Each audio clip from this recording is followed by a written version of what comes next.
Welcome to this press briefing by the Hunger Project. It is World Press Freedom Day, so it's actually pretty fitting that we're here.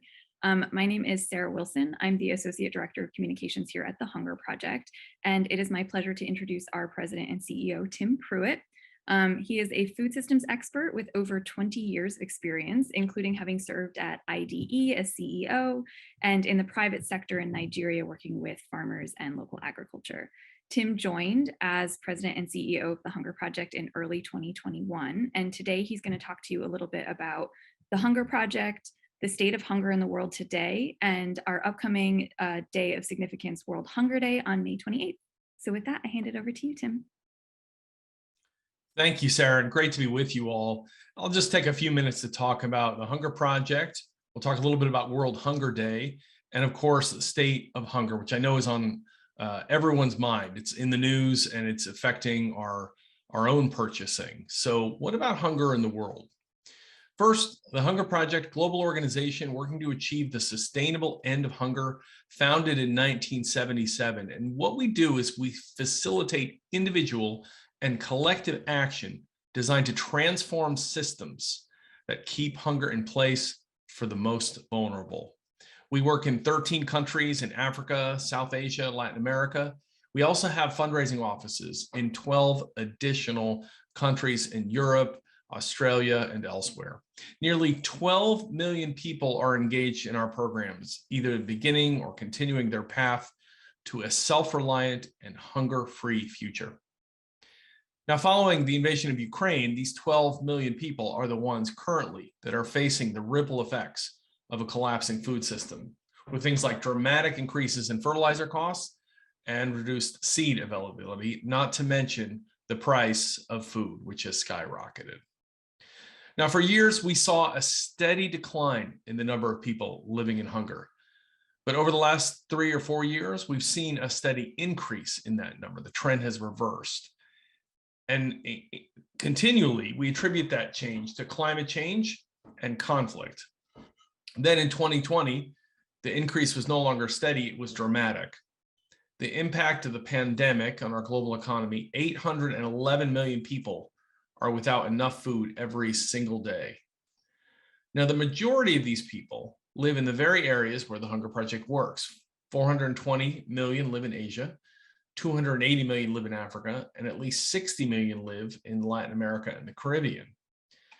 But even those numbers are misleading. 111 million people don't have enough food, but 1 in 3 people in the world, 30% of the global population, or 2.37 billion people, are living in at least moderate and sometimes severe food insecurity.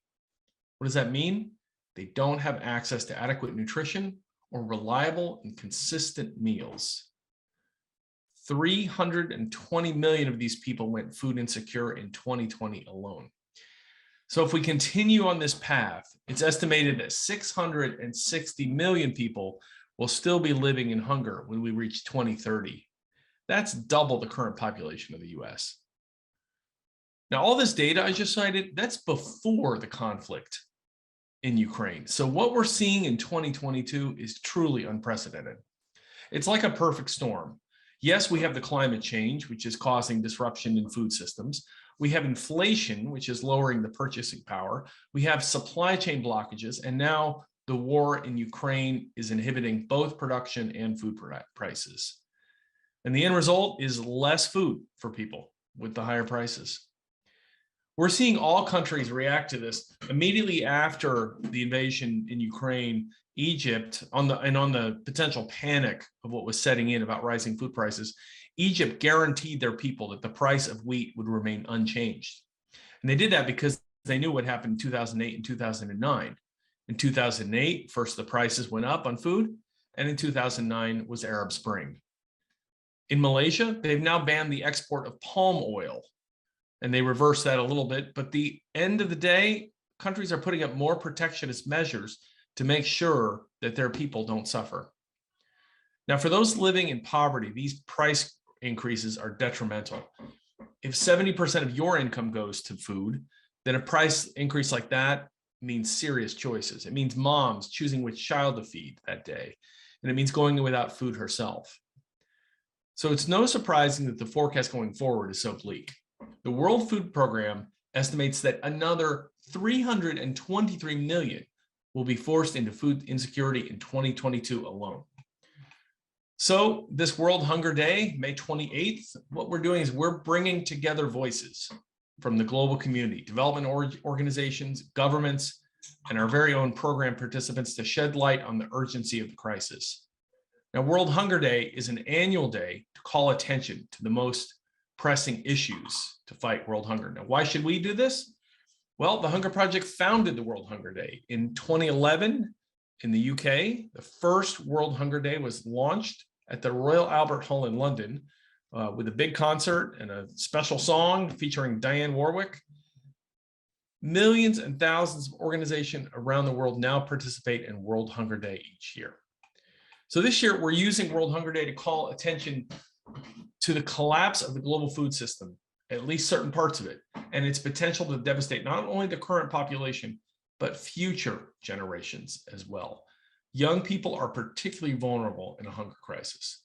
Malnourishment, stunting, starvation, these conditions create entire generations of individuals born into disadvantage, and they face a steeper climb to self-reliance than their parents.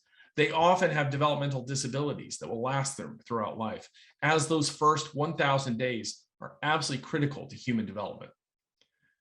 Well, the global population is younger than ever. 70% of sub-Saharan Africa is under the age of 30. This is a bubble, a population bubble. With this enormous group of vulnerable young people, this also comes possibility. And that's what we're calling attention to on this World Hunger Day. Young people are increasingly powerful with social and environmental activism and with the power to transform their own societies.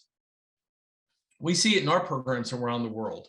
Our Youth Ending Hunger program in Bangladesh sees about 5,000 new young people joining the movement every year. And there are young people out in their communities making sure every girl is going to school, making sure that smallholder farmers are practicing climate resilient and responsible agriculture practices, educating their neighbors on improved nutrition, and standing up for peace processes across the political and religious divides. This is the future, and it's our collective responsibility to elevate their voices. This World Hunger Day would call special attention to the power and importance of young voices in creating sustainable solutions to these global challenges and in building a path to a prosperous future that works for everyone. We don't need to upend our broken system for the kids. We need to revolutionize it with the kids. Thanks for listening, and I'm pleased to take any questions you may have. Thanks so much for that, Tim. So just as a reminder, World Hunger Day is on May 28th. In the lead up to World Hunger Day, we're going to be hosting a live virtual event with one of those young leaders that Tim just mentioned. Her name is Sadia Maliha, and she is from Bangladesh. She's a member of our Youth Ending Hunger program. And she's a student who speaks to the power of youth in ending hunger, and she'll be speaking with another one of our program representatives as well. That'll happen the week of May 23rd. To find information about that event, you can go to thp.org, where we will have it listed.